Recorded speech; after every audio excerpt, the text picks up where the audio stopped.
the word politics is really, it comes from polis, from city state. Ummatics is when Muslims talk about politics, what they're doing is ummatics. That's beautiful. So apparently there's a couple buttons I have to hit when I go do a schedule stream. So I didn't hit live on the second button, but we're live now. That's beautiful. That's fine. So the word ummatics, did you actually develop that? Is that your term? Yeah. That's beautiful. Everyone, thank you for joining us. Welcome to the show. Our guest today is the Imam Khattab Endowed Chair of Islamic Studies at the Department of Philosophy and Religious Studies at the University of Toledo. Please welcome Ustad Ovamir Anjum, or Dr. Ovamir Anjum. Dr. Ovamir Anjum, please. Yes, sir. Yeah. We would read the entire bio, but it's a few pages long. Yeah, it's a very long. You guys gotta click on the episode description. You'll see his bio, and it's an extremely talented guy. We had a brief talk before the show just started. I was saying that we had an episode last year where we were talking about our favorite guests or the guests we would love to have on the show. Mm-hmm. My favorite guest, after you guys prodded me and twisted my arm to get the name out, I said my dream guest is Dr. Ovamir Anjum. Yes, sir. So it's pleasure happening. to have you. It's happening. Yeah, it's happening right now. Thank you again for joining us, Dr. Ovamir. It's Thank amazing. you very much for having me. It's really an honor. I purchased your books in the past and had an amazing time reading them. And So you were the one.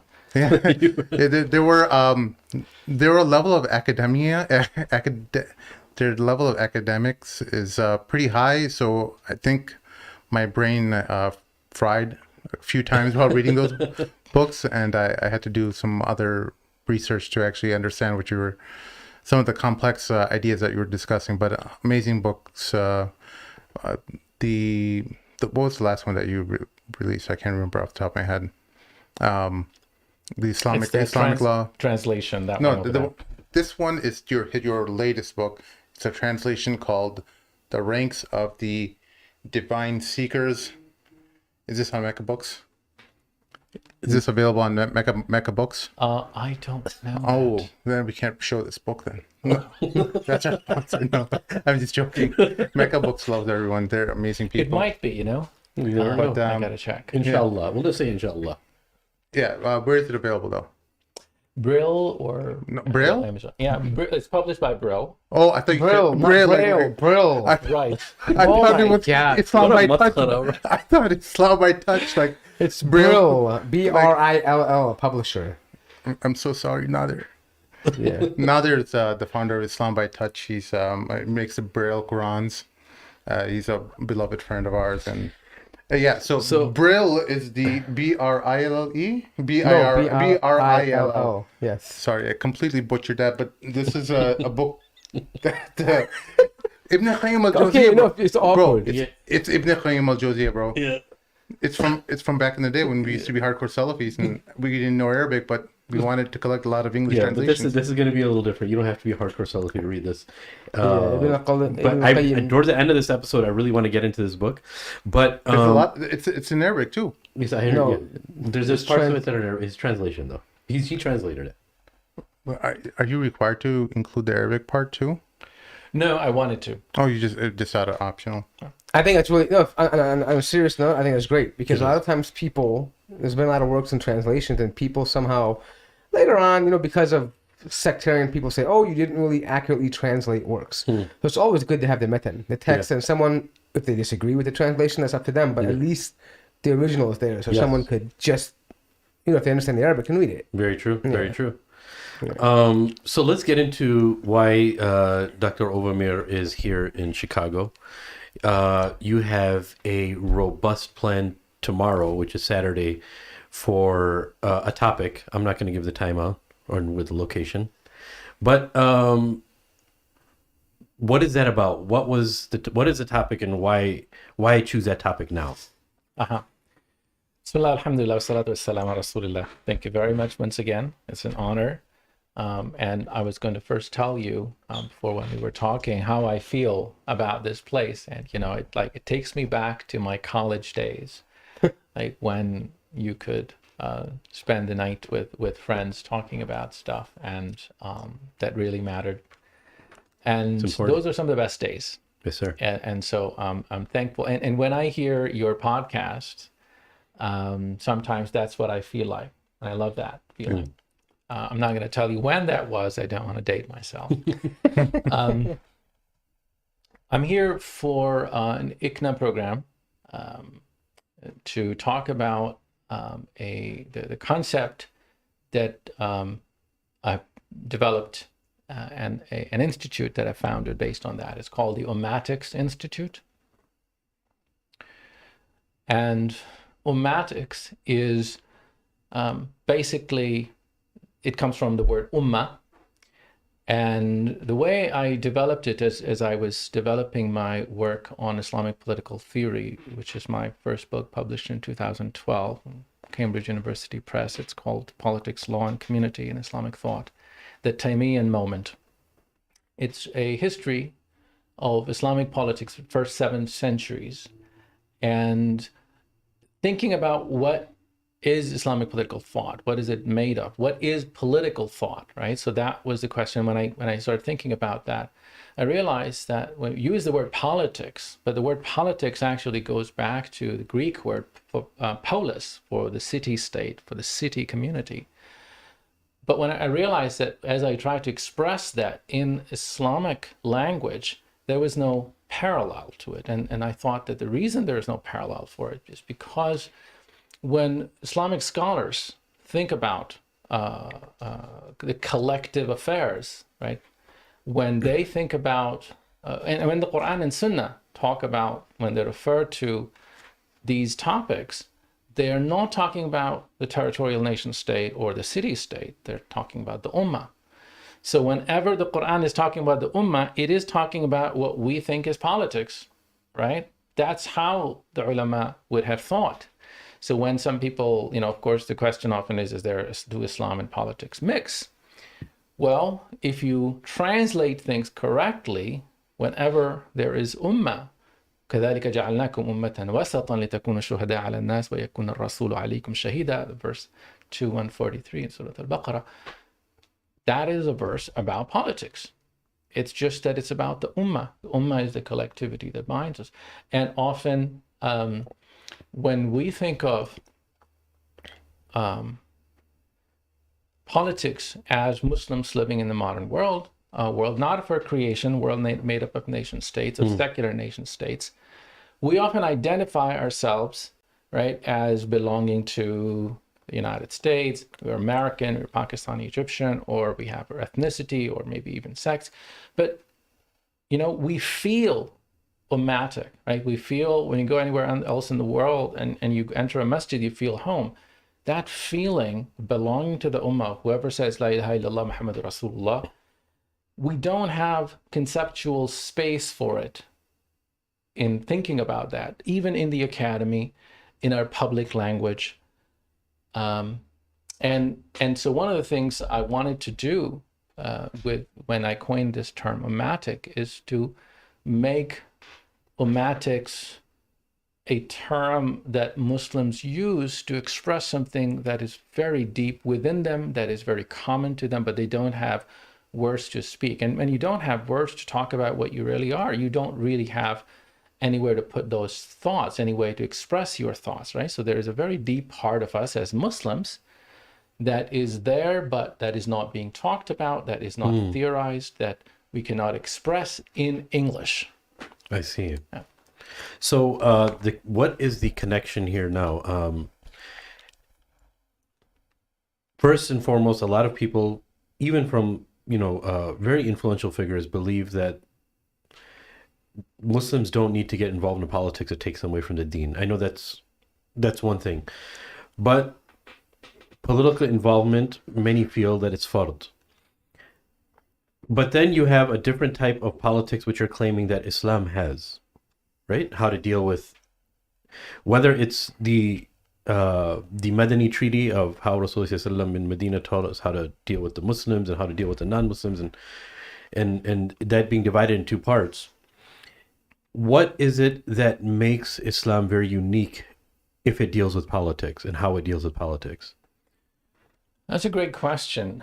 So first of all, I don't know if I would say that Islam is unique in that Islam as a religion deals with politics. All religions that are pre-modern dealt with politics. In fact, there could be no politics, no sense of community and belonging without there being some sense of where we come from that was transcendent, right? So in that sense, Christianity was political, Hinduism was political. What's really interesting is, I teach at university, I teach world religions, and I often send my students to do field trips, and when they go attend and they talk to Christians or Hindus, and they often hear this, that people think we are a religion, but we're not, we're a way of life.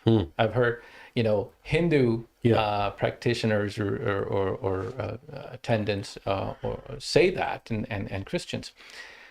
And so I thought this is really interesting because, as Muslim, you grow up hearing that Islam is a way of life. And the reason is that this very idea that you could take religion and say that it is a part of your life that then can be separated, and that it is, all of us have a part of life called religion, or, except for those who have been enlightened and become atheists or whatnot. And that part of your life, that category, does the same thing for all people. That idea of religion is a modern invention, did not exist before. Meaning that all people thought of their world in a comprehensive kind of way. So, for example, if you were sitting with St. Thomas Aquinas, and said to him, what is your religion?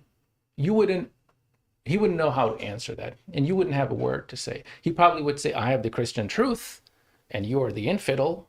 And that's that's how it rolls. And I'm part, maybe I'm part of the clergy, I'm this and that, but there's your lady. So the idea that religion is a part of life that can be separated, that itself is not possible without secularism. Because to separate religion out of life is to say that life is based on something else, and then religion is something that you do. So in that sense, Islam is not the exception.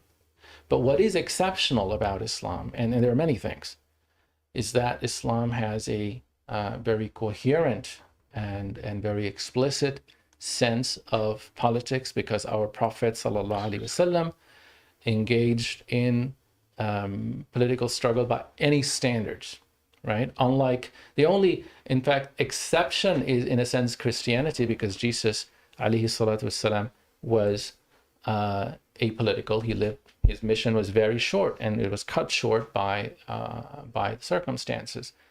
And so Christianity is the exception that has now become the rule in the modern world because of this exceptional situation in the world where the modern West, a little corner of the world that was never really significant or that significant in history, has now, Western Europe has taken over the world and imposed its categories on the rest of the world. So in that sense, Islam has a very developed sense of politics because the Prophet ﷺ engaged in political action. He he made treaties that are very clearly political. The Quran has teachings about the ummah, right? About a collectivity that are clearly political, and the Quran then authorizes us to do certain things, to uphold these laws, which are not possible without having authority and boundaries and rights of the rulers and the ruled and so on. So in that sense, the Quran is much more explicit and clearly has political teachings. Yes. Do you guys have anything? I have a bunch of questions. Yeah, no. I mean, so I think for some of the audience, I think it's really in a simple sense that traditionally the identity was not separated, meaning that right now tradition is all intertwined. Like a Christian wouldn't say my religion is such, but my state is this. Yeah. Right. Essentially, like they would define themselves as just okay. It's understood that my religion is my identity. Governs my life. Yeah, I mean, it governs it. So let's say I represent the Holy Roman Empire, right? Something like this. So it would be, and that would imply something that, okay, they're under God's rule. Or, you know, it would just, but yeah. And but if that's true, Mort, I think there's a fundamental problem, at least from a pedagogy or educational perspective, in the sense that most Muslims don't understand this, that this political aspect of their faith is intertwined within them, that this is in essence a part and parcel of their faith. They're I would say a majority of Muslims think that being secular is completely. So I think that comes to his second point of what you're saying, is that because Western Europe developed as a byproduct, they wanted to separate their Christianity from their living. They created this new environment of secularism, and they've made it the standard, where they try to essentially separate. They say, okay, you can have spirituality in your home, but the way we rule is going to be separate from our individual identities. So it doesn't matter what you do, we'll rule this way. And I think Muslims have now, I think what you're saying is they've adopted that. We've been influenced by that. Part of the post-colonial project to make sure that Muslims, hey, well, you know, even after 9/11, you know, well, it's all right if you're Muslim, you know, as long as, you know, you just keep that stuff, your prayers and stuff at home. And don't practice everything in the Quran. Keep your religion part of it. don't you know, push it in our face, and you know, we'll accept you with the way you are. Just keep it in your house, and keep even your hijab at home. Well, the common thing is, in some countries, do you want Sharia law here? Like the common thing, right? That's always the definitive marker, you know, between someone. Okay, you're a Muslim, but are you a good one or are you a bad one? Do you want Sharia law? Like Sharia law, you want it, right? And that's really the defining. And I think that's really at the core of what he's saying, is that Muslims, I think what Sim is trying to get at here is that intrinsically Muslims should associate and say, yes, we are political, not apolitical. Like we have something that governs us and that we choose over everything else. Yeah. And I think that what he described right now is that the West was effectively successful in being able to separate the identity. Yeah. So I'm just going to tell this to the audience, and you guys can cut me off whenever. There's a lot of videos, there's a lot of writings of Dr. Ovamir out there. And you could just type up his name on YouTube or in Google, you'll find a Rolodex of stuff. So a lot of the general stuff is out there, which is why I wanted to get in some very, very specific things about yourself, which I was always curious about, right? Because a lot of the basic stuff is out there, right? I want to get to some of the meat of the matter. It's a little selfish of me, so we could take turns. Or else if you guys just give it to me, I'm going to be... Because you have, and this is what I found extremely interesting, you have the Taymiyyan written, people refer to your writing as the Taymiyyan writing sometimes, right? You have a very, very specific book about Imam ibn Taymiyyah, his life, and a lot of things that have to do with him and his scholarly works. But then you also have an element of writing about the Khilafah, the Caliphate, the real understanding of the Caliphate, not like some groups that have claimed to be a caliphate, right? The real understanding of a caliphate in Islamic history. Now, if you were to take two of these, and you also have a different side of you where your favorite book in multiple accounts, it's almost mutawatir, where Madarij al-Salikin is your favorite book of writing, which is a book generally, which what he was showing has to do with purification of the soul, tazkiyat an-nafs. Why this selection of, and I love it, I'm fully intrigued by it, Imam ibn Taymiyyah, which can be very controversial to many people, but you clarify a lot of things in there. And the controversy that people have about Imam ibn Taymiyyah is about his understanding of Khilafah and, you know, him being, you know, extreme as Muslims get their ideas from Imam ibn Taymiyyah. And you actually talk about that, but you have a certain way of talking about it. And then you have this other element of yourself where you find, like for instance, the doctor was asked on an interview, if you had one book and you were stuck on an island, what would you have? And he said Madarij al-Salikin. Wow. You were not allowed to have Quran, right? Yeah. He made that look, Quran, obviously every Muslim is going to say that. Don't use the Quran. Well, and this Madarij al-Salikin is the one he translated. Who's that by? Sheikh Ibn Qayyim al-Jawziyah. So, number one, first question is the connection of the Caliphate and Imam ibn Taymiyyah. How did you get over all of the criticisms, I'm pretty sure, that came your way? And what's with this it's a beautiful balance, but why is that balance? Why do you have that type of balance? Because I think we can learn a lot from it. Okay, so that's a The lot. connection, Great Imam, Taymiyyan, and question. I Caliphate. don't think anybody has ever asked me that because I think it's a really interesting question, and that shows that you really thought about it. So I'm grateful for that. Alhamdulillah. So Look how happy you made him. Yeah. It's the first time someone's ever told him that. Usually it's a dumb question. Usually You they're got like, shit. Did you read the outline before the show? No, I always this was intrigued. And the reason why I'm saying this is when I was in Egypt, I heard rumblings about this book. The book was written in 2007, right? the dissertation came out in 2007. 2007. Yeah. I heard the rumblings of it in 2010 where people were talking about, there's this author that clarified a lot of stuff about Shaykh al-Islam ibn Taymiyyah. Yeah. Right? So that's why I'm very intrigued about the usūl of your choosings. So I guess let me tell you a little bit of a story. I'm a historian, so I tend to do this. And Beautiful. so you get Everyone to loves stop. stories. Right. Yeah. I was intrigued by, I grew up in the context in Pakistan and Syria, seeing very different Muslim societies, and I felt a great sense of duty to Muslims, the Muslim Ummah from the beginning. And that's something I remember from my parents, from surroundings, the poor neighborhood in Karachi. But one thing that was the sense we had was, the Ummah is suffering. And I grew up good part of my life in Saudi as well, and religious education and whatnot. What part of Saudi? Jeddah. Oh.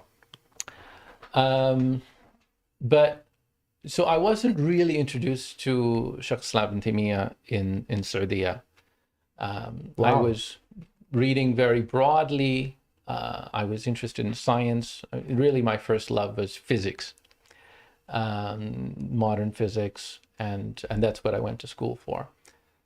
And then as I turned and began to study the Muslim world, I had the background, the language, and the religious training. I just never thought that I'll be doing Islamic studies in the West, right? And even that's a sense that many of us even have, like, why would you go to the West for Islamic studies? And I fully had that sense, like, why would I ever come to the West, right? I grew up in Jeddah, I could go anywhere. But it was here in the West at the university that I saw the full gamut of Muslim experiences. And that's where I felt that I need to do something. And then, of course, 9/11 happens, 2001. But and then after that, I got into studying the question of what is Islamic political thought. What has happened to Islam? Because one thing that you often see is that Islamic law everywhere, everybody talks about it. Nobody has a problem with it. Islamic politics, two things happen in Islamic politics when you start to study Islamic politics. One, very few people study it, except for Western scholars. And two, it's seen often as a failure. So Islamic law, great success. Islamic politics, great failure. Right? And then you have reverberations in the academy and in the culture generally, especially after 9/11, of what went wrong, right? This is the title of Bernard Lewis's book, What Went Wrong, right? Every Muslim at some point asks themselves that question, right? Yeah. So my Not everyone. Those of us who have pain in our heart for the Ummah and its suffering, we wonder, how did this all go wrong, right? Yeah. Not all. A lot of Muslims are just like oblivious, like, when am I going to get my next raise? No, I think there's something there. Yeah. But anyways, yes. So I began studying Islam, and what I said to myself is that what people are saying about Islam today, both Muslims and non-Muslims, the traditionalists, the Islamists, the whole gamut, I'm not going to listen to that. To me, I'm going to go and study and sort of just block everything off. Other narrations of what has gone wrong, I'm going to go study. So I started studying the early Islamic texts, University of Chicago, University of Wisconsin-Madison, greatly indebted to this very idea of having libraries. I mean, I can't tell you how I feel about libraries. And it's such a tragedy that we don't have more of that in the Muslim world, right? Yeah, very few. But I tear up thinking about the possibility of having this knowledge and how this knowledge has been made available to people and what it has done to people, right? It has done to human mind. And of course, I also want to mention here Ahmed al-Shamsi, my dear friend at the University of Chicago, right here, his book, Rediscovering Islamic Classics, where he talks about how those great books of Islam have been discovered just in the 20th century. And that is really a kind of renaissance. That is. That people that you must have studied with, Sheikh, in Egypt, those unknown and thankless, unthanked editors of those texts who have made it available, right? Those are all manuscripts. And what Ahmed al-Shamsi studies is how these books were unavailable to Muslims for hundreds of years. And the great scholars of Islam in those centuries would have read a very small portion of what is available to us today, right? So that's just a great Islamic revival. Crazy. Yeah. Great Islamic revival. And the Ummah really needs it because we think that we are losing in every way and everything is going down. This great Islamic revival has taken place under our noses, right? In the dark rooms of Damascus and Beirut and Hyderabad and Cairo. And this has changed the way we look at the Islamic past. We look at and where we can look at for. Anyway, so that's where I fell in love with this. With classical tradition, Ummahat al-Kutub, as they're called. So I started asking these fundamental questions of what is politics when you talk about Islamic political thought? Where did Muslims talk about it?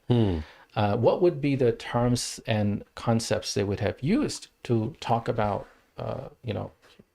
questions that we often ask? Like we ask, okay, there's no democracy in Islam, or there is no nation state in Islam. There's no constitutionalism in Islam. But well, all of those things actually have history. They were not possible without something else coming before that. What was, what were Muslims talking about? So anyway, those were the questions I'm asking, and I'm like, buried in these books. And that is where I have questions. I read al-Mawardi's al-Ahkam al-Sultaniyya, the great classic. And the typical literature. I've read, by the way, contemporary stuff like Maududi, Qutb, modernist stuff by this time, history. But I read for the first time, I believe it may have been at the University of Chicago or University of Wisconsin, I think it was Wisconsin-Madison, where I encounter Dar Ta'arud al-Aql wal-Naql of Ibn Taymiyyan. His book, this great magnum opus he has, which is refutation of contradiction between reason and revelation. And that is where it happens. I'm like, I have never seen anything like this. It is just profound. Fireworks. It is fireworks. It solves the problems that I've been asking about agency of the Ummah and agency of people, agency of individual in Islam. It solves the problem of reason and revelation. It critiques the earlier centuries, and it does so by going to even earlier centuries, right? All the things that I'm looking for to understand, so for example, I read al-Mawardi, and al-Mawardi, a great hero for me, by the way, and also a truly pious scholar, a heroic scholar who tries to save the Caliphate in his own time. But he says, when you're talking about who the next Caliph is going to be, you could draw lots. And I'm going crazy. It's like, how is it possible that in a political situation where their stakes are very high, people don't draw lots? People go to war for it. Yeah. Right? Yeah. I'm like, why is he thinking so apolitically about a political problem? Right? Almost oversimplistic. Yeah, you think that what's going on? Yeah. Right? So these are the kinds of problems I'm thinking about. And but why Mawardi over more contemporary Islamic movements than like Hassan al-Banna or Taqiyuddin Nabhani? Why didn't you read the Islamic revivalists from to get a better understanding of this? I'm done reading all of them. You read all those? Yeah. What was missing from their discourse that compelled you to go in that direction is what I'm trying to understand. So there is a problem which you will hear from both academics and traditional critics and internal critiques, is that what we are doing is modern, right? This is Western critique of Islam, right? And so you're never sure if what you're studying, what you're reading, this critique, is it just whitewashed Western thought? And what has been merely, what was done that was just merely an adjustment to the modern nation state? And what is truly, in its deepest sense, a dialogue that Muslims have been having prior to modernity for centuries, and so it's truly their own internal critique, right? So that's what I'm trying to get to. I'm trying to do history and try to say what went wrong, right? You could, I mean, that's the simplest Because way they to think did about write, because the Islamic movements did write, extensively about the problems of nationalism and other areas of how Enlightenment thinking and modernity kind of affected the Muslim world. And you came, like, it wasn't like, so I'm trying to compare that against what Mawardi provided, because I'm not familiar with his works. So I'm reading al-Mawardi because even if you read typical, modern Muslim accounts and throughout history, Mawardi's treatise, al-Ahkam al-Sultaniyya, is like the standard text. Right. Even, by the way, Hizb al-Tahrir, for example, the standard text that they would refer to on the theory of the Khilafah is al-Ahkam al-Sultaniyya. But the reason I'm not satisfied, of course, I've read everything by Maulana Abu al-Mawdudi rahimahullah, who is really a great influence for me, one of the greatest figures. And I read in Urdu, and it is just absolutely beautiful in Urdu. Urdu itself, like Sayyid Qutb's Arabic, itself is worth reading. But those, in terms of depth and in terms of what's really going on with the early Islamic thought, like, you don't ask these kind of fundamental questions about agency, about the role of reason, the role of community, where does the community come from? Like, these are really profound philosophical questions that these people who are dealing with almost a crisis situation, right? They don't have time or training to ask those questions. Right.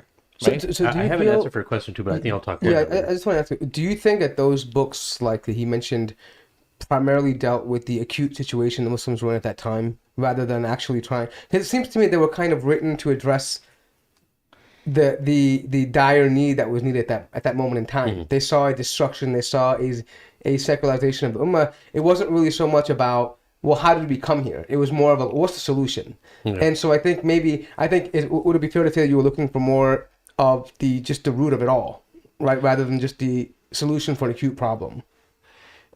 So there is that element, right? There is that element, but there is another element, which is that some of the reformists, and this is generally reformists and modernists and critical people who are critical, and this was actually a not uncommon attitude even in a pre-modern era, which is that you tend to think that it is the Rashidun era, the first 30 years after the Rasulullah Sallallahu Alaihi Wasallam.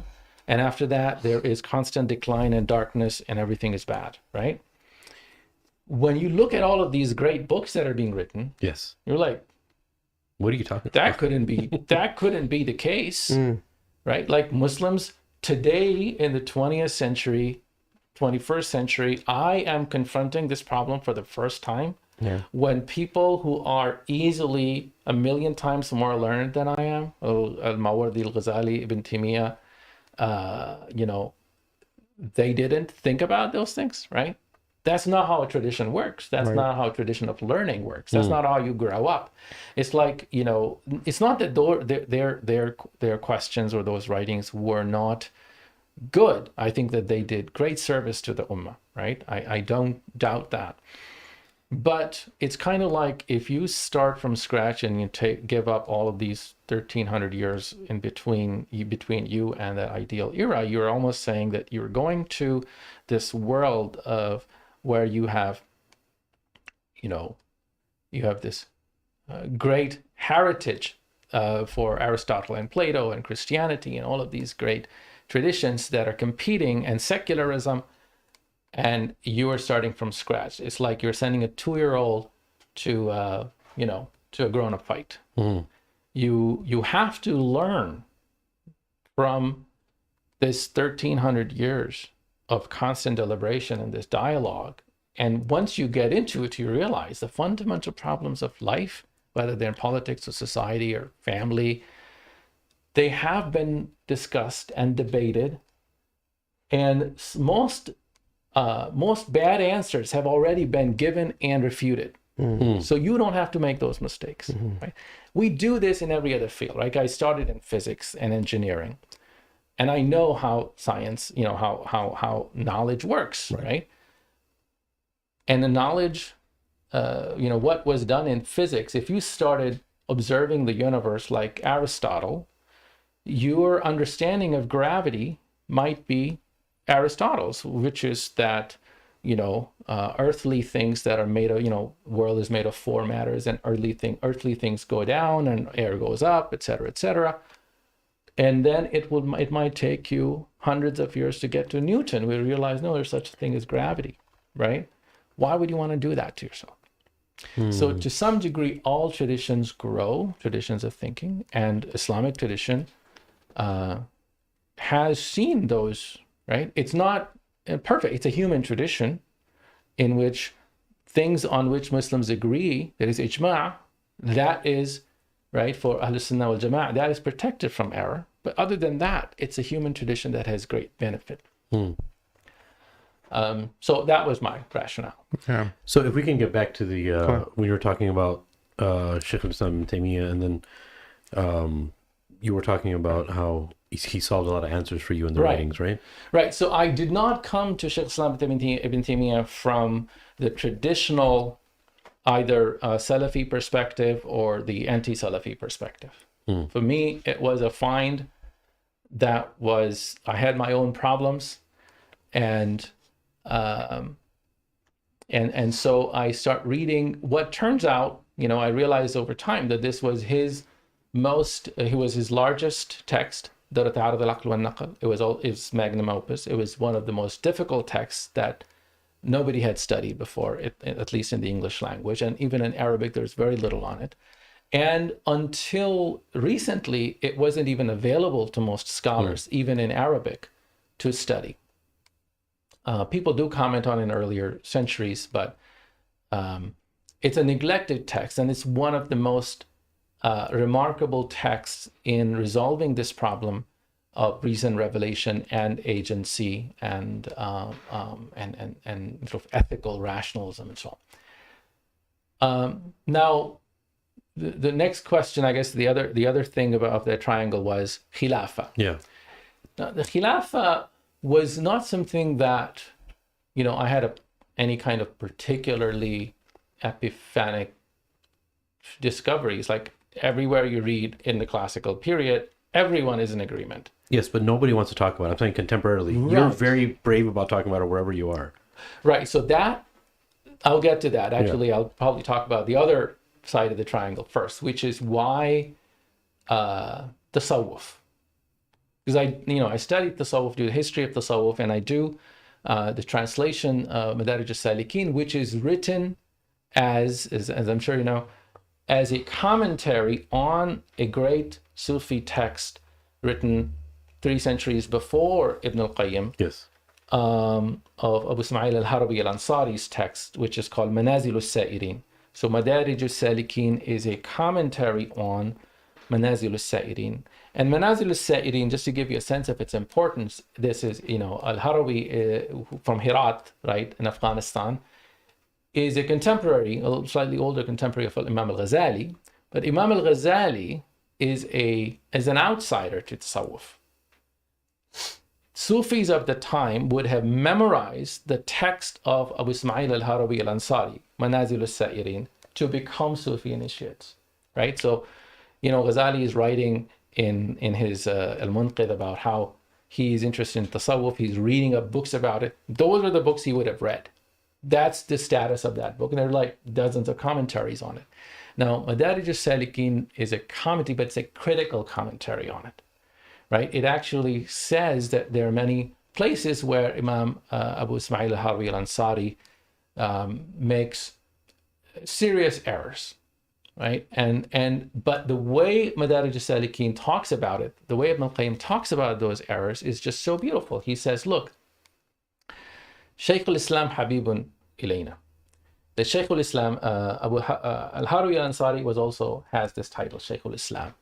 He's a Hanbali of Herat, and he's also called Shaykh al-Islam. He says, Shaykh al-Islam walakin al-haqq ilayna ahab. But the only reason we critique them, people like him, is that the truth is dearer to us.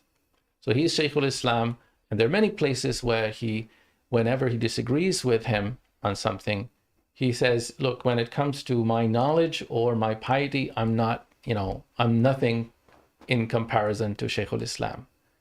But there is this, right? Which is, of course, that we have lost in our critique of each other, critique of whether it's tasawwuf or each other. So, and if I can just cut you off for 1 second, just so the listeners understand the magnanimity of what you just said, the underpinning of Madarij al-Salikin is actually that phrase that you mentioned, is that, and many scholars of the past had said that this is the underpinning, is that Shaykh al-Islam is probably the most beloved to us, but the truth is even more beloved to us. And it's such a beautiful and respectful way of saying somebody is seeking the haqq, but they also look to somebody else as their beloved, And I think that this gives us a paradigm of Ibn Qayyim al-Jawziyah that, people can be very beloved to you, and it's important that you have people that are beloved to you, but the truth should always be more beloved than anything else, right? Yeah. But continue, please. Yeah. So now, what is the connection of that to politics? Now, the way I thought about this is that, first of all, I needed this for my own self. So I thought of this text, and I started reading this text, and I translating it actually in early 2000s for a halaqah we used to have in Northern California, and so I just continued translating little by little until it was and it's not complete, by the way. It's halfway done, so two volumes are and how long has waiting. this been so far that you were translating? Some 22 years. SubhanAllah. Yeah, of course not continuously. Yeah. So, but also there is a connection, right? People who talk about politics tend to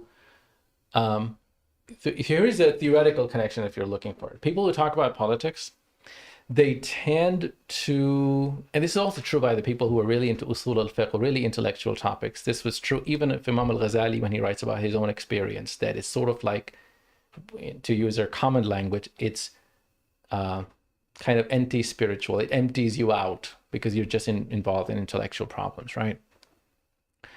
And so I wanted to get into that as well, right? To me, my deen was the most important thing. But there is also a theoretical reason, which is that when you're talking about law and you're following Sharia, you have norms, laws, rules that are timeless, right? You pray five a day, and this is how you pray. Recipes. If you'll be like given recipes of how, and the schools are going to differ, but they have a lot of text of they're basically the baseline off which they're going to go. When you deal with politics, you don't have those baseline texts. And the way I like to differentiate between politics and law is that, like when you're building a program, and writing code for a program, you write certain code, and that becomes sort of your program. It goes into the executor, and then as a user, you put in your input, how you're going to use the program, right? So law is kind of like that program that has been made, and it's sort of timeless. And law prides itself on being timeless. Like authority comes from law being old.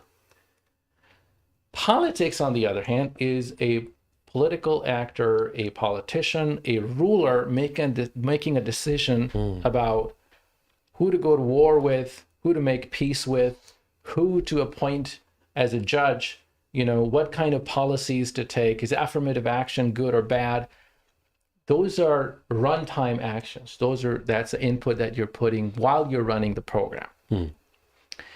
And it is, compared to law, it is not regulated or regulable.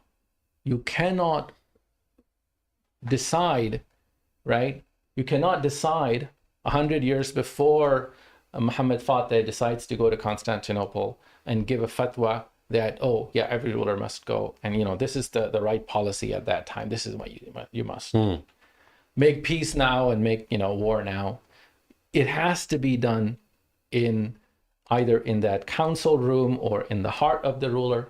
There is nothing but fear of Allah to differentiate a policy. SubhanAllah. Right? So I think that politics requires piety, right? And it requires training, political action, whether you're a da'i, whether you're an activist. Law kind of prepares you to be pious, right? Law sort of like drags you out of your bed in the morning so that you're going to learn to pray and discipline yourself and have fear of Allah. Politics is kind of like when you're in the middle of that battle, and if you don't have piety, if you have not invested in taqwa, then politics has no way to save itself. And that's why spirituality is even more important for those who are politicians. They need to be reminded, and they need to make extra effort. So that was my, I was thought that epistemologically it is less regulable than law. Writers like Wael Halach, I'm sure you're familiar with his writings. His argument is that Muslims are incompatible with the modern nation state, that it is designed to ruin our belief system. And but at the same time, he says that the alternative, the Islamic state, the Caliphate, is impossible to implement under the current political landscape. What are your thoughts on that? So Al-Halaq, in his Impossible State, the book that was published around 2013, I believe, makes this argument that Islamic State, as understood by modern Muslims, is a contradiction in terms. He did not say that Muslims cannot or ought not to try to govern. He said the modern nation state cannot be made Islamic. Yeah. Right? And if you look through the book carefully, he actually does gesture toward the pre-modern system, pre-modern setup as being the ideal, the better system, more moral system, or rather fundamentally moral system, whereas the modern Western nation state is amoral, and as such, the root cause of our modern problems. So he doesn't think that Islam and politics don't mix. He says Islam and the modern nation state are contradictory because the Sharia, so he says Islam is impossible without the Sharia, and Sharia is incompatible with the modern nation state. Do I agree with that? I think yes, to a large degree, I agree with that. My only disagreement with him is that he, in trying to sort of draw this contrast between modernity and pre-modernity, he goes too far. So in other words, in the pre-modern world, you did have, so one of his arguments is that, if you will, in the pre-modern Islamic world, politics plays only a marginal role. Politics sort of creates this society where Sharia can operate, and Sharia is autonomous and it's apolitical. Yeah. In the modern world, the nation state comes and destroys the integrity of the Sharia, takes away the institutions, first the colonizers, and then post-colonial nation states destroy the essence of the Sharia. Yeah. So it's a very tragic narrative. and it's also a very clean narrative. It's very clean because now all that's left is politics and no real Sharia. Before there was real Sharia and no politics. And he uses the word politics also in a very different way than I use it. I use politics in a very positive sense. I use it in the way that Aristotle and Plato have used, and in the way I see it in early Islam. Whereas he uses the word politics in just to be clear on that, you mean politics in the sense of taking care of the affairs of the people, like exactly in the most cleanest vocab we can use, but other people have different connotations around that word. So he uses what we call Carl Schmitt, mid-century German legal theorist, philosopher, who was Nazi sympathizer and very critical of liberalism. So Halak uses a Schmittian definition of politics as really friend versus enemy division. Like that's what politics is. It makes enemies. And so you cannot have politics without enemies. And he's and so for Halak, that's the definition. Whereas for me, the better definition is provided by Plato, who says effectively that people are, people when they get together, when there are resources, they're going to try to get those resources, right? And they're going to compete with those. But political philosophy is something that's going to come up with a way of a vision, a teleology of the system that's going to help people understand how they can pursue their interests in a way that is good for everyone. So political philosophy takes political struggle and turns it into a virtue.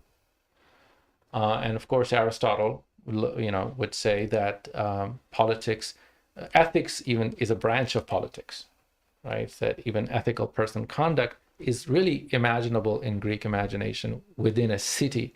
You're only human being within a community. So to me, that kind of politics is the right way to understand politics. And if one is looking at Muslim community, right, at the Ummah, for us to think of the Ummah, to worry about other Muslims, it's part of our ibadah, it's in the Quran, it's in the Sunnah. مَنْ لَمْ يَهْتَمْ بِأَمْرِ الْمُسْلِمِينَ فَلَيْسَ مِنْهُمْ. So hadith, hadith that's Hasan or Da'if, but nevertheless, it captures something. The translation of the hadith is that whoever does not think about the affairs of the Muslim is not from among them. So for us, that kind of politics, right? And furthermore, the nation state that divides up people today, as we were talking earlier, nation state says that, look, if you're an Egyptian, let's say you're an Egyptian believer whose government, nation state, declares war against, say, the Sudan, and you're fighting Sudanese believers or non-believers, whatever, Sudanese, you owe your allegiance to your nation state. You and your atheist, secularist, Egyptian compatriot friend are going to stand in a row and fight and kill Sudanese Muslims. That's what nationalism means. If you cannot do that, then you're playing dirty with nationalism. You cannot be a nationalist, right?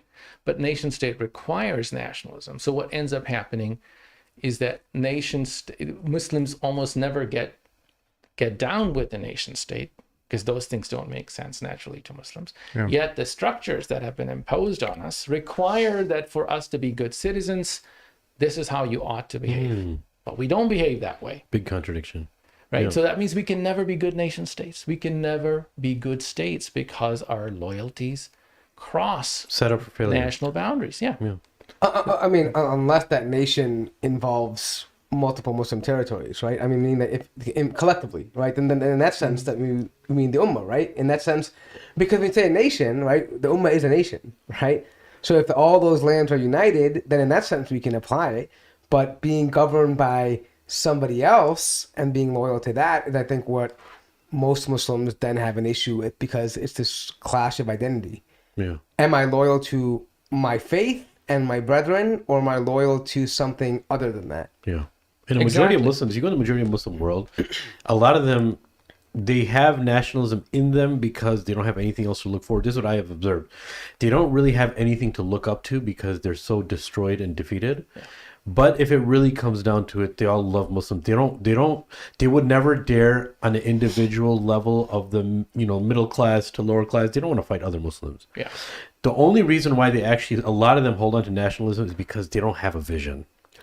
And that's what almost gives them value, and they love talking about it. Some of them.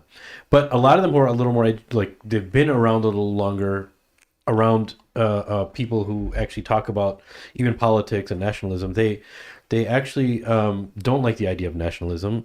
And in some areas, they may be a minority of that idea. But I think in generally, Muslims, what you're saying is they don't like fighting their brethren. They know there's something wrong with it. Yeah, I want to ask you a question, though. So this might be a slightly off topic, but it might be related to what we're speaking about, because it's related to how Muslims view themselves in these nation states, right? So oftentimes we hear that, ideally we'd love a Khilafah. We'd love to be under an Emir or a Khalif or the Umara, whatever. We'd love it. But our situation now is not so. And we're in an unprecedented situation where we have to live under non-Muslims and under their rule, and we voluntarily decided to come and to give our oath with them.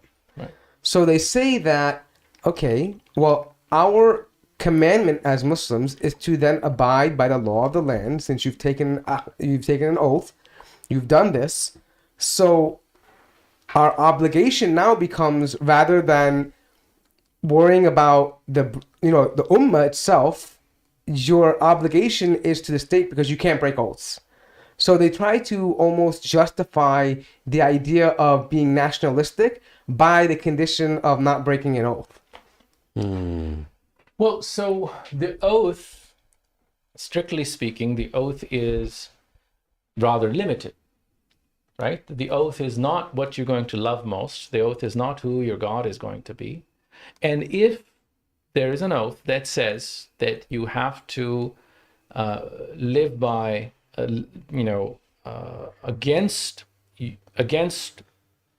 God's laws, and you have to wage war on God or on other Muslims as a condition of citizenship, then that citizenship would be haram by consensus. It's not possible. But fortunately, none of the citizenship oaths contain primarily any such limitation. But Muslims, of course, there's been a debate of in the past of whether Muslims can live outside of Darul Islam or not, in order precisely to avoid such inconsistencies. But of course, historically, Muslims have always lived as minorities, often started as minorities, or sometimes lived as minorities forever and have since the beginning. And often, there were cases such as Islamic Spain, where that minority didn't work out so well, or China or India, right, where the persecution is increasing now. But the fuqaha always overwhelmingly limited Muslims from leaving the Darul Islam. In fact, what's interesting is that I was in 2014-15 teaching in Qatar for a year for a sabbatical at Qatar University, or Qatar Faculty of Islamic Studies, not Qatar University. And some of the scholars there, Sheikh Qaradawi has a center there as well. Of course, he doesn't, he's too senior to teach, and there are a number of other people around him. Sheikh Ahmed al-Raisuni, who used to be his second in command, taught there as well. And there was a debate on whether it is permissible for Muslims, even now, there is a debate on whether it is permissible for Muslims to live outside of the lands of Islam. And I found it eerie, because there's things are so bad and there is no freedom, and I found myself stifled in some ways. But in Qatar. Yeah. And Qatar is far, far better, incomparably better than UAE and some other states there. But my point is that even now, and these were not just the traditionalists, this included the whole gamut of fuqaha who still were asking these questions, right? And my point is that has been a very strong norm that we often don't appreciate as Muslims in the West. Now, of course, I think that, Muslims living in the West or anywhere outside Muslim world and having a contract which does not fundamentally contradict their Sharia commitment, so long as they can reasonably guarantee that they can pass on their faith, in my view, there's nothing wrong with that, right? And increasingly, most fuqaha are moving in that direction. Yeah, the fuqaha, sorry to cut you off, but I remember like the 60s, the Muslims were even contemplating in the 40s and the 50s to come to America. They referred to America as the Najashi. Yeah. Right? Because of the persecution that was happening to, you know. But I do think so. I don't think the question is necessarily whether the contract is valid between the Muslim coming here or maybe other Western countries.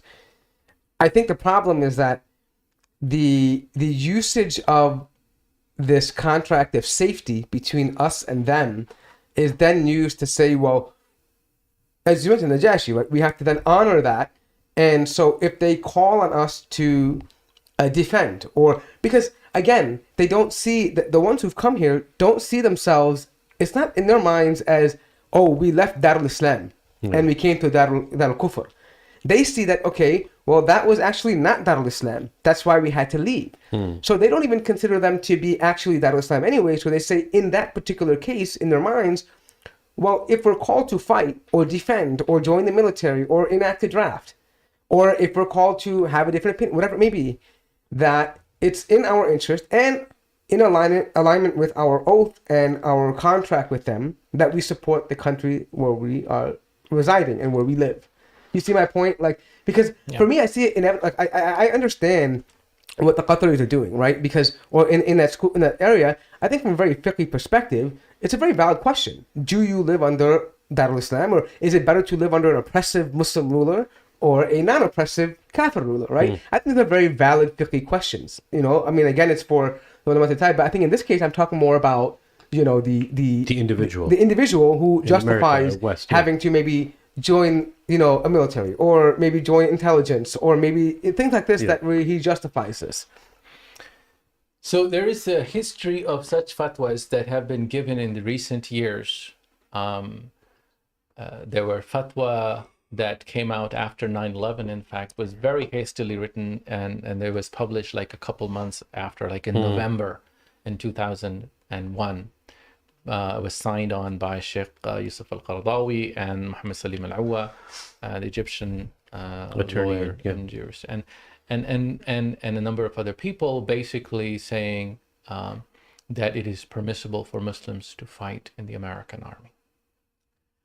And it was very clear that the fatwa is written, there's almost a shock, right? Shell shock. Like, it seems to make the arguments don't make sense. There's no traditional sort of grounding for it and so on. And then other people like Sheikh Taha Jabir al-Almani gave that fatwa again. But it goes against not just fiqh, but against aqidah. Like, there are very few things in Islam that you could say. Taking someone's life is something that only Allah subhanahu wa ta'ala can authorize. Right?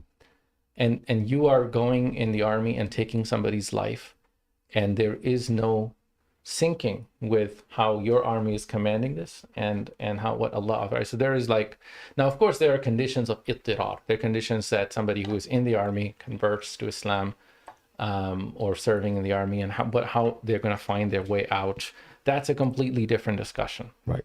But I actually don't want to discuss this fatwa.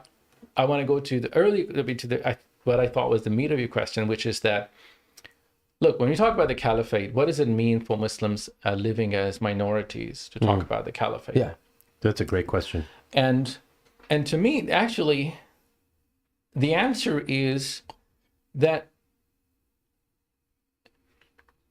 people who talk about Sharia and scare the Sharia, they should welcome Muslims talking about the Caliphate, because here is what it means. There is a law, and the law applies in the land of Darul Islam. And when we accept to live outside of Darul Islam, that law limits itself. Sharia says, Sharia limits itself in that its political aspects are not going to apply because they require power in Darul Islam. So are we trying to establish Sharia in the West? Okay.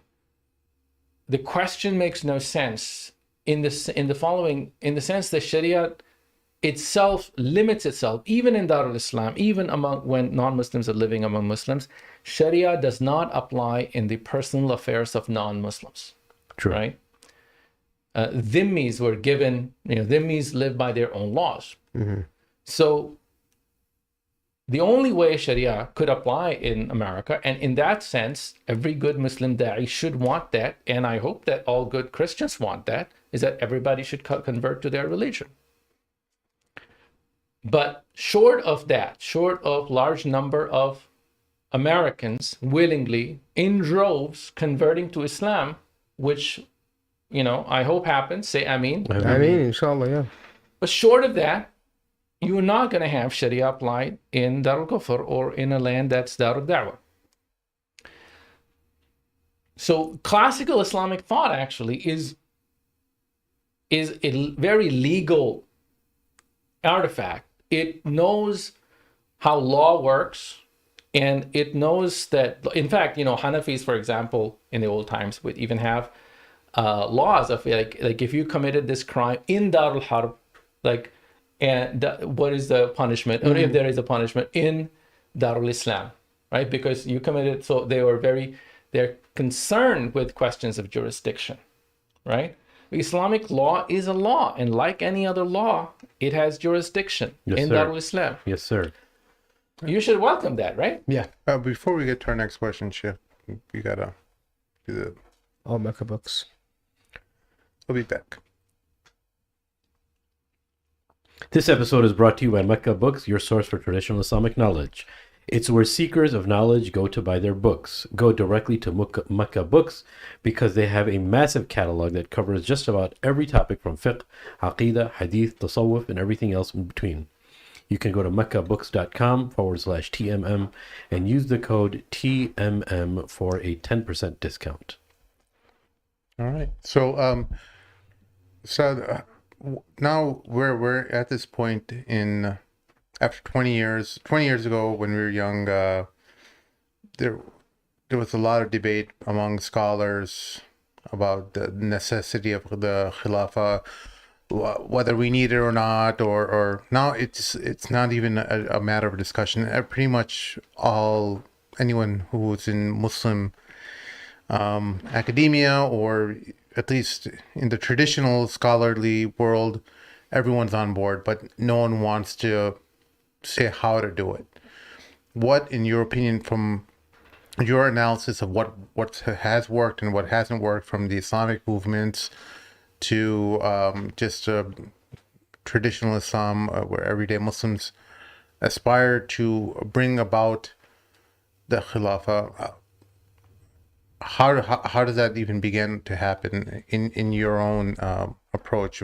What would you, if you were to start the movements again? I'm not saying you do, but I'm trying to protect your passports here. Let's just say theoretically, how would you approach this? So what we're doing at the Ummatics Institute is really to ask that question and to create a discourse that is completely transparent and academic and in conversation with all parties involved, in really making this case that it is in the best interest of Muslims as well as non-Muslims that we have a legitimate government, legitimate unified government of Muslims, right? Unified in some fashion.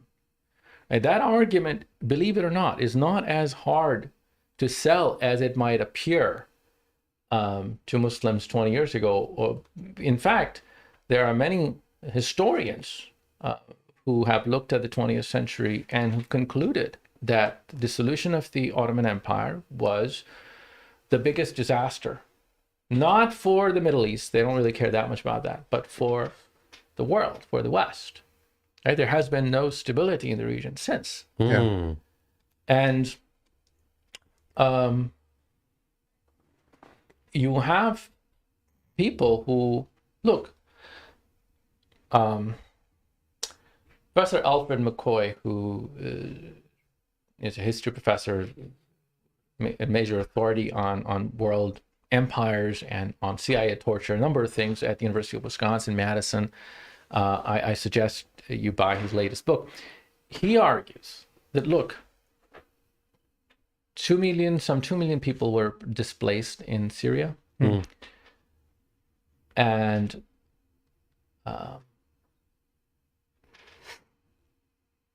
within 10 years, you have the rise of white nationalism to close off those borders in Europe. I know Europe is freaking out. According to climate science, best models that we have, and that are pretty good models, right? And people talk about these models are bad and like all this kind of right-wing propaganda. Yeah. There was a model of where the world is going to be made in 1971, 1972 by MIT scientists. And nearly everything in that model has come true today. Go look it up. So these models are not jokes, okay? They looked at the amount of fuel in the world and consumption and population growth and all of that. And they were correct about nearly everything. My point is,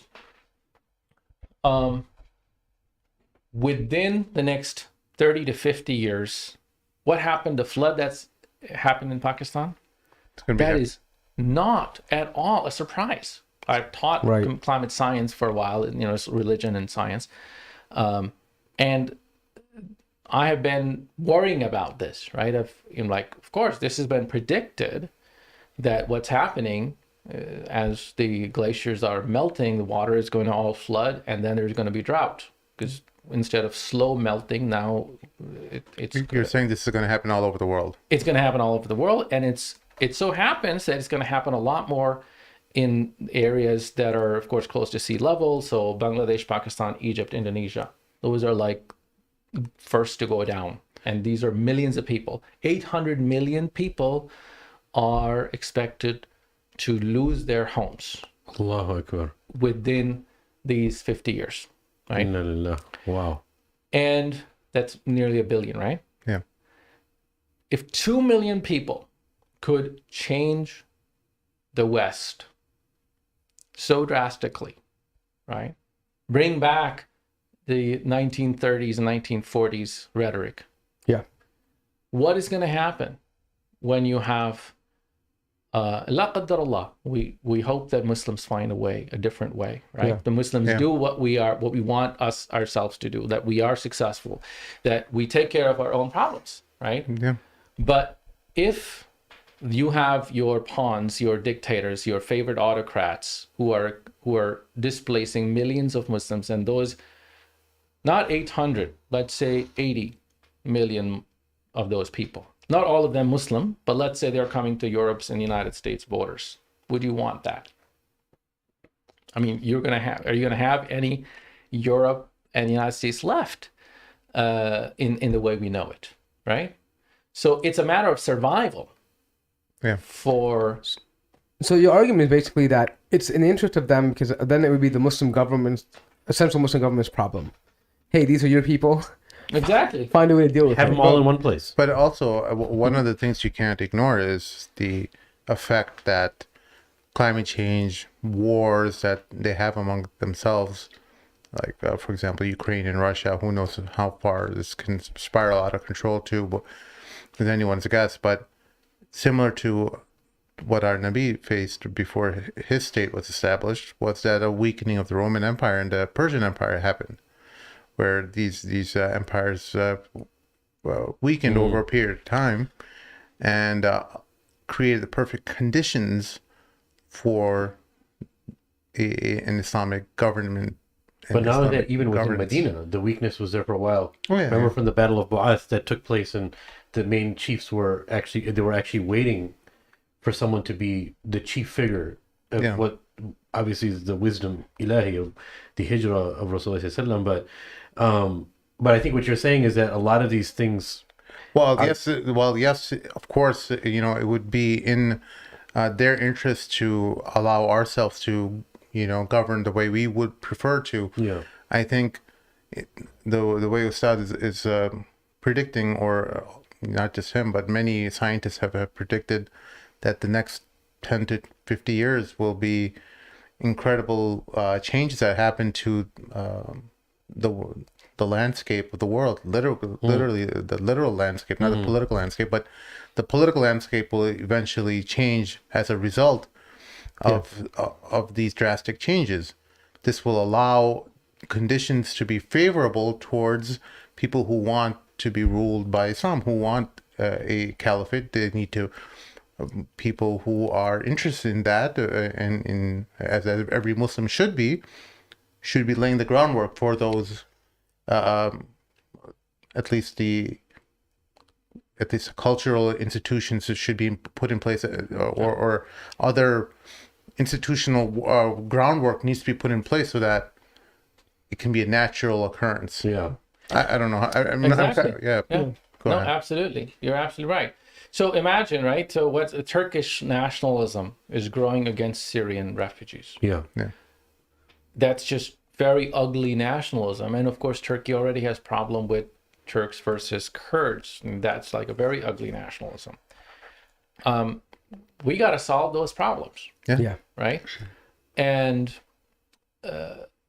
now, of course, you have this nationalism is so between Morocco and Algeria, right? This kind of really dirty nationalist fight is absolutely meaningless. And now the ulama are jumping into it, right? They're so short-sighted.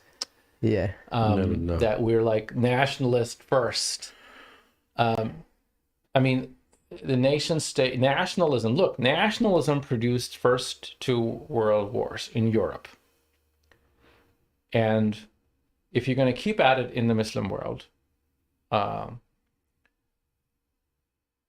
it's very likely that you're going to create conditions of all-out war and a series of failed states there as well. And let me say this, right? I love your title, Big Bad Harry, or Who's afraid of Khilafah, yeah. Who's afraid of the big bad Khilafah? yeah, He said Harry. yeah. Anyways, go. He's thinking about the wolf. Usually people say, Yeah. who's afraid of the big bad wolf? Yeah. Right. And so here's my message is that, look, if you don't accept a good caliphate, you're going to get a bad one. You are going to get a caliphate, meaning that you have these mom and pop shops, these terrorist groups that are going to emerge in conditions of broken nation states, failed states. It's very important to make that distinction. Yes, sir. Right. And in these failed states, those are the perfect breeding grounds for people who are extremely angry and they're looking for a symbolic fight against the big man, and they have good reasons. They have extremely perverted sense of Islam and of history and of future. Nevertheless, these are people that the West went and killed in masses, and all the rest of the Muslims went and stood around and clapped when this was happening to Iraq, right? So if they're angry at everybody else, hey, it's justified. It's Don't be very surprised. bad. Don't be surprised. Now it's happening in Libya and Yemen and everywhere else. So Wow. you either get something like the Ottoman Empire, which was not only tolerant, it was under given conditions throughout its history of 5 centuries, a model of tolerance, right? And with all human messiness that comes, there is a scholar at University of Chicago, I believe, was Richard Schwetter, who wrote an article, which I love to teach, in fact, in my graduate seminars as well. I recommend to people. It's called Gertz's Dilemma. So Clifford Geertz is like a major anthropologist of mid 20th century, like iconic, and he's also a liberal. And as an anthropologist, he goes around the world and explores the way people live, the various lifestyles, and how radically different they are from the West. Yet he's also a liberal. So Schroeder opens his article by looking at, look, we as anthropologists and as peoples in the modern world who are becoming aware of all the cultures, the different ways in which humans live, and those cultures that now modern liberalism is eliminating and replacing, we have a dilemma, which is as anthropologists and as modern human beings, we value those cultures. They're in many ways, some ways, they're better than ours, but nevertheless, they're just different. And as anthropologists, you will have nothing to study if you just replace everything. Right. On the other hand, you want everybody to be liberal. You want everybody to go with free markets and have democracy and have the same values as we do. And what he studies, right, he comes to a conclusion is that, I think it's a brilliant article. It's like it's an exercise in futurism. And he says, look, there are three futures possible. In one, there is a world state that basically liberalism wins in such a way that we have the whole world and it's just one state. And then there is a second possibility. I'm not going to go into that. The third possibility, and the one that he prefers, is what he calls the world is split into something like liberalized Ottoman empires.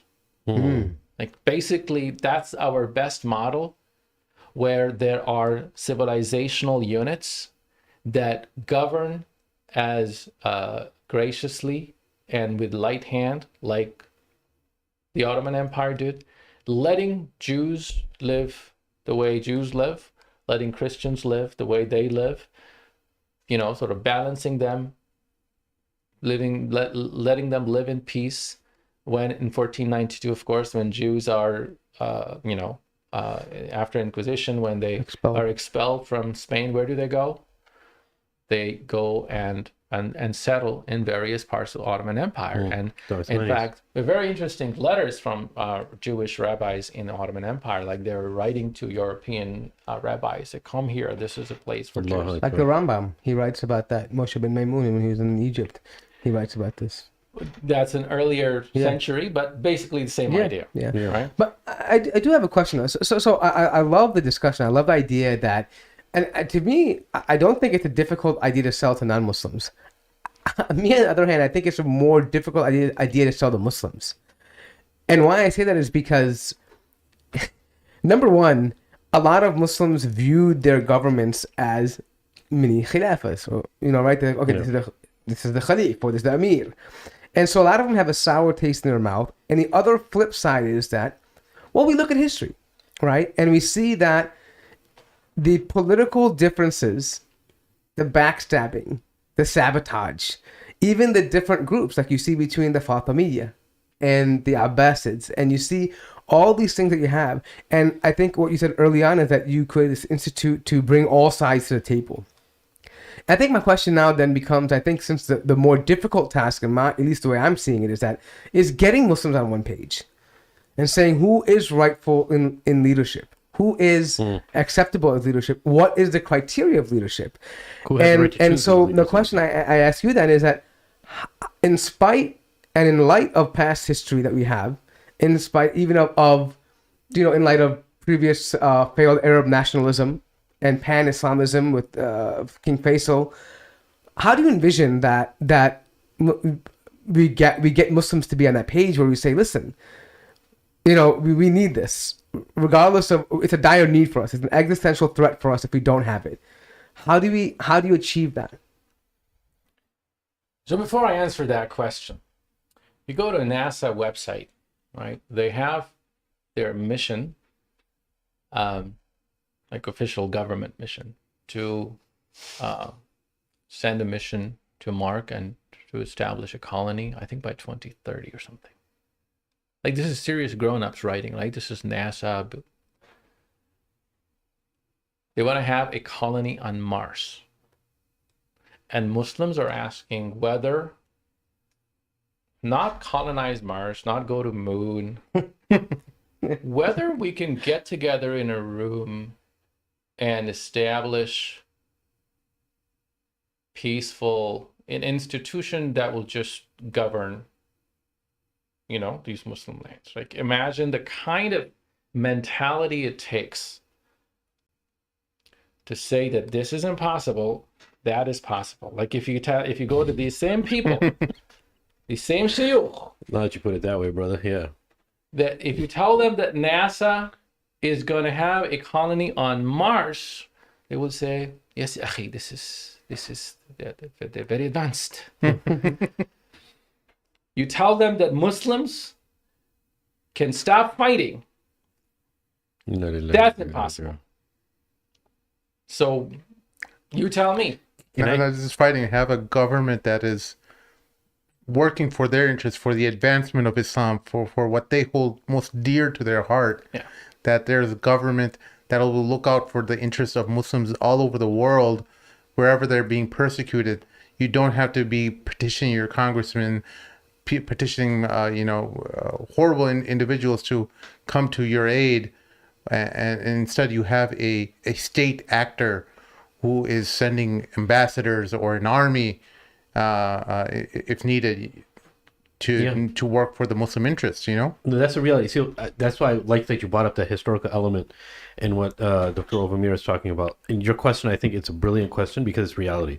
But if we look at the contemporary movements, a majority of them, let's talk, for instance, like the Ikhwan al-Muslimin, right? The Muslim Brotherhood. Some people differ on the dates, but let's just say in the early 1920s is when the Uthmani Khilafah was actually abolished on paper, right? It's over and it was announced. Just 14 years later, or it was like 1938 when Hassan al-Banna first started his da'wah, right? 1938. And the Johar brothers from Pakistan, right? Muhammad Ali Johar and Shaukat Ali Johar, I think their name is, right? And then you have later Sayyid Qutb popping up. And then you mentioned Abu al-Ala Maududi, who Sayyid Qutb actually says who's the number one inspiration. Academics, sometimes, I'm not talking about yourself, but the difference in understanding of a haraki, somebody who's an activist, and somebody who is an academic about their interest in the Khilafah, and an activist's interest in the Khilafah is very different. Because sometimes academics, they know the importance. And they're looking at the 1300 years and how we can be academic about it. And they may see the people of movements as very reactionary. And the people who are on the ground, who are activists, see the academics as just people who are behind their books and don't want to come out and fight. They don't want to be boots on the ground. So this difference has always existed and always will.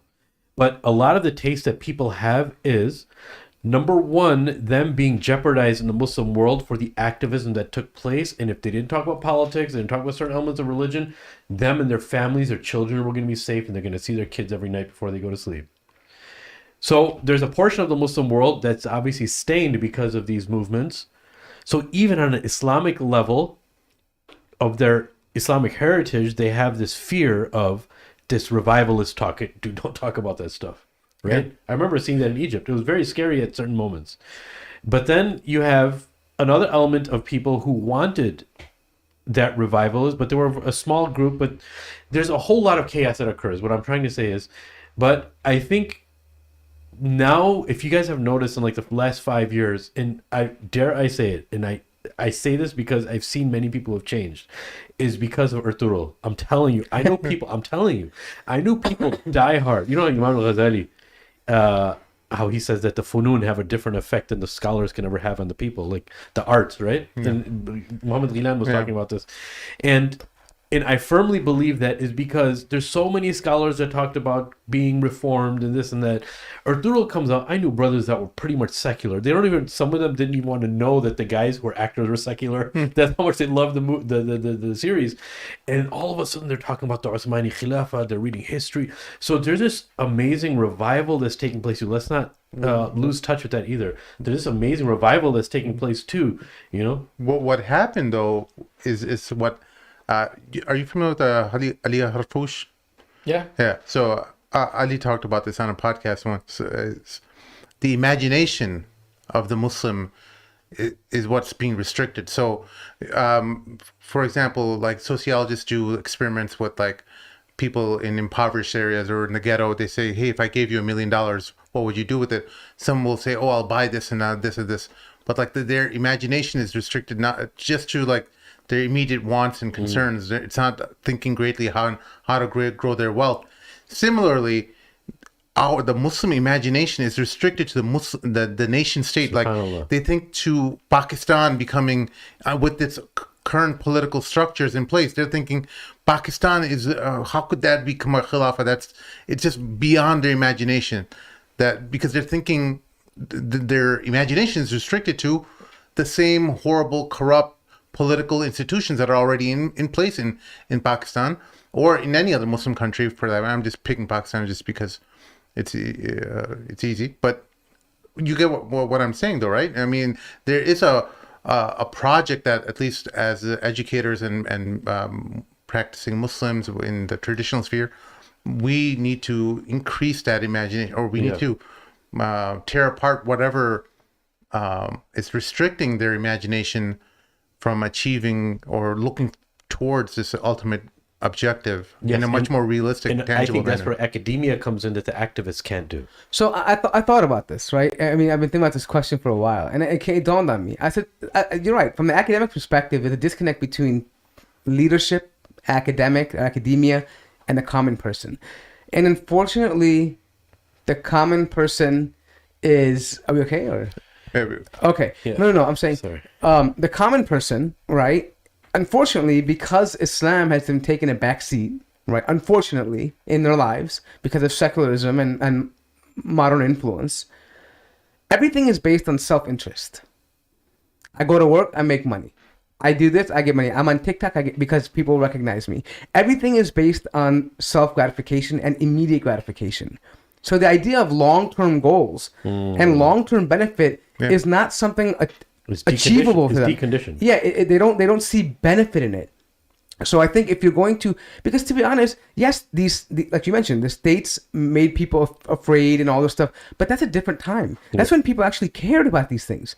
They don't even have to worry about that now, true. Very valid right? point. Yeah. So the idea, I think, and the problem is that these are the most essential people to this happening, because governments can only control people to a certain extent. You see what happens when people, and although they may not have been successful, but things like in Libya or Syria or Yemen, whatever happens, people rise up. Just a little bit, even maybe for the wrong reasons, but when they rise up, that causes massive shaking of the powers that be, right? Yeah. So how do I use this to now implement a central system? You have to provide them in a shallow way short-term benefit that is incentive for them to say, to make them realize that, hey, in the short term, this is in your interest. Forget about somebody else. This is in your interest, even as a Muslim, even as a non-practicing Muslim, as a cultural Muslim, as someone who's religious, whoever it may be, it's in your interest to want something like this. Yeah, and I think that's a great idea, but isn't that where I think ISIS actually tarnished this whole idea of caliphate? They sold it. They tried to sell it to the Muslims. They gave it a bad picture, and it became even harder to talk about it. But then again, that was under their condition of what a Khilafah is. Yeah. Right. That was done by alienation. Oh, how dare you don't think the way we do on our... You're a kafir. Or I think what he's speaking about to get them there is that you can't talk about hudud. With them. Of course. This is just about bringing them into a room and making them see benefit of saying, hey, even if you don't like this person, if you don't agree with his idea or his aqidah or his manhaj, whatever it may be, it's still in your interest to be working with him. Beautiful, yeah, yes, sir. Yeah.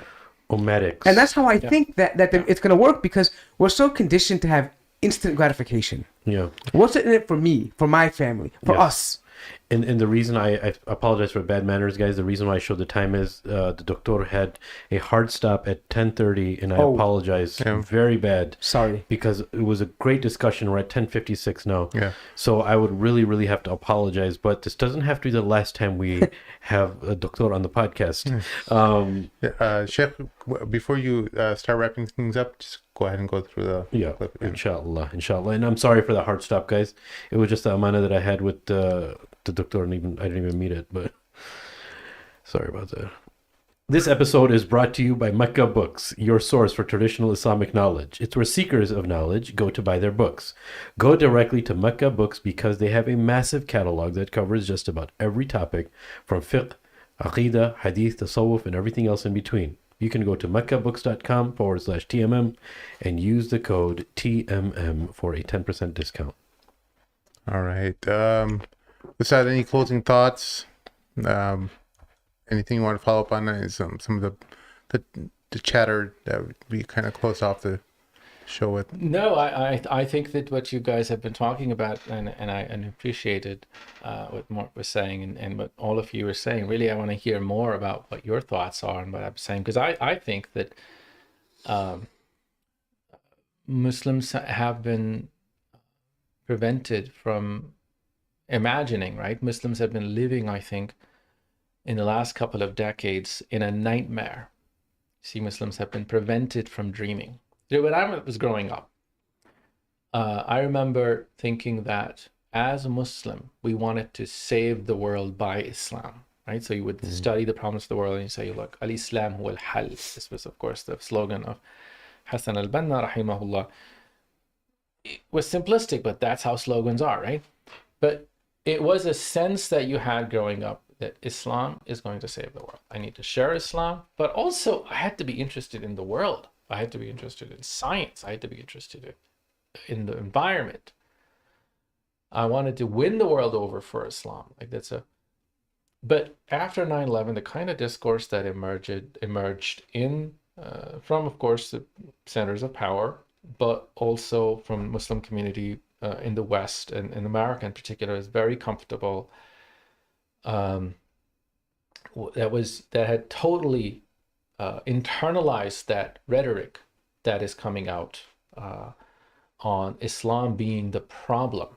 Literally, our scholars, mostly theologians who don't know the first thing about social science or critical theory, don't know history, don't know how to, don't know decolonial thought.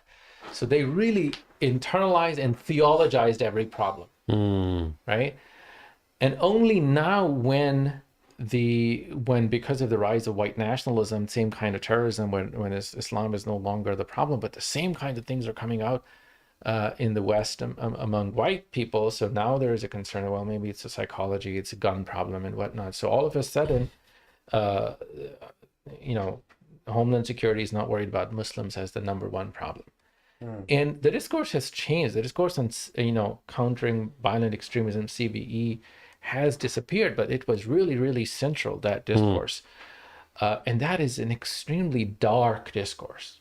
That discourse says Islam is not the solution. Islam is the problem. Yeah. Right? And you read between the lines, between all these people apologizing, either they're working with CVE or they're writing books like What is Right with Islam is What is Right with America. Like, thank you very much. But this kind of stuff is coming out, and there's a whole generation of Muslims that grow up thinking that they are the problem. I remember I used to do this survey when I used to teach Muslim students, cream of the crop. They're going to top schools, and we used to do this summer program. And I would survey them, right? I would ask them to dream. Like, what is your dream? What you could do if you could do anything in the world, you guys are going to Harvard, Princeton, whatever, right? You're the most privileged people in the world. And you're committed enough Muslim that you're taking a month off to study Islam, Islamic tradition.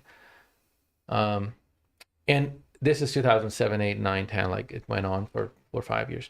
And I would ask them to dream, and you know what they would dream? Like what their hope was, the highest hope, the greatest aspiration.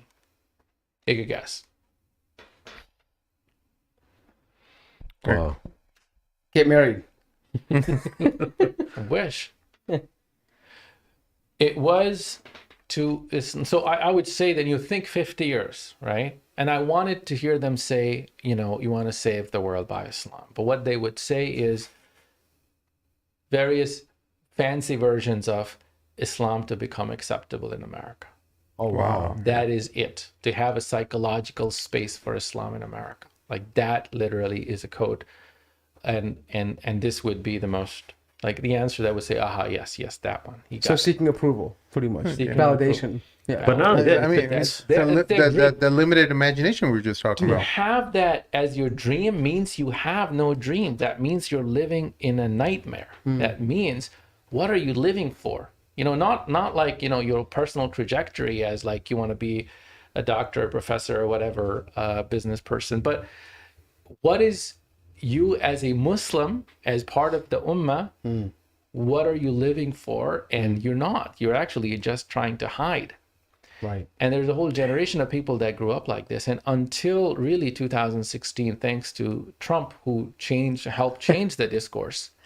And in fact, in a sense, that he showed us, and in the nationalism that he represented, white nationalism, that, you have, disenfranchised people that are angry, that they don't have institutions representing them. They will do these things and so on. Now there is so there is a breathing room for Muslims once again, right? But that theology that American Muslim scholars produced has spread throughout the world. MBZ and MBS, these people, their theology is that theology that is produced whether by CIA, FBI, God knows what alphabets, these people. And they took away our imagination. They took away our dreams, right? And, there were surveys and studies showing that Muslim youth in the West were the most depressed youth of all religious groups. Yeah. Wow. Sad. It's incredible. The honor of, I'm just saying, sorry, man, Yeah. the honor of being from the Ummah of Muhammad Sallallahu Alaihi Wasallam and just stooping to that level. I mean, when you told me that just to be accepted as a Muslim, you start thinking about the zillah that we're living in, the just sheep just with their heads down. You know what this reminds me of? A particular person used to had an audio lecture, and he always says this, and we refer back to this, like, this ummah is unique in comparison to any other ummah, because this is the ummah that can fall down and get up running. Yeah. But it's what he's saying is that they don't realize that potential. Yeah. And the sad thing, I don't want to take any longer time, but the sad thing I'm just thinking in my head is right now is that now is the best time for it to happen. With the technological advances, with the resources, with the amount of wealth we have, with the intellect, the access to information, the literacy, all of this now is the optimal time for some change to happen. Allah ya'inna. Dr. Ovamir, how do people reach out to you if they want to get a hold of you or message you? Are you on Twitter or anything or Facebook? I'm on Facebook, not on Twitter, and you can always look up my email. You can always, I recommend people to go to ummaticscolloquium.org and register if they're interested. Attend our colloquia, contact me, you could do that through that. We're also hoping to launch Ummatics Institute in the next couple of months, which will have more, inshallah, much more on this. Awesome. MashaAllah. Folks, make sure you check out this book, Ranks of the Divine Seekers, are available from Brill, not Braille. Sorry about that, guys. Other books he's written that I Just own look up is, his name and you're gonna find the Rolodex. I have this great book called Politics, Law, and the Community in Islamic Thought, the Taymiyyan Moment. So that's how I got introduced to your works. But thank you so much. It's a huge honor for having you on. Big fan. His dua has been accepted. I'm like a a year later. fangirl. I tried not to, jump in glee that when you step through the door. But I think I betrayed my feelings. But No, you contain yourself pretty well. you know what? A funny moment before we wrap up the show is, we just recently were blessed with a new baby a couple months ago. So MashaAllah. so sometimes the baby just peacefully, he's resting, and all of a sudden he just cries a little bit, and then my wife goes, "Oh, were you thinking about the fall of the Khilafah?" It just made me. I just heard it from the corner of my ear. I'm like, "What did you say?" But I got to meet her now. Allahu Akbar. alhamdulillah.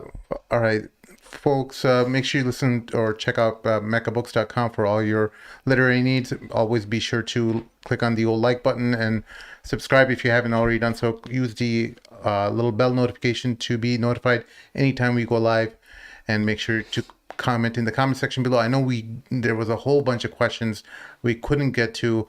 I deeply apologize, but inshallah, like, if you guys can throw that in the comments, we can maybe ask our Join the Ustad forum. You can partake in the discussion. Yeah, That's what it's for. exactly. So we'll see y'all next time. Assalamu alaikum. Assalamu alaikum. Assalamu alaikum. Thank you.